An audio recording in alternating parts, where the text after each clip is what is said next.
বাড়ির বউ সুন্দর না হলে স্বামী তো অন্যদিকে তাকাবেই। স্বামীকে নিজের আঁচলে বাঁধতে না পারলে সেটা তো তোমারই দোষ বাছা। রান্না বান্না ঘরের কাজ কিছুই তো পারো না, বাপের বাড়ি থেকে কি কিছুই শিখে আসোনি?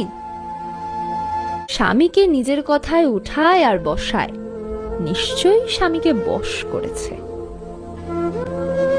বাড়ির বউ এত রাত করে বাড়ি ফিরলে সবাই তো একটু খারাপ কথা বলবে, একটু লজ্জা রাখো।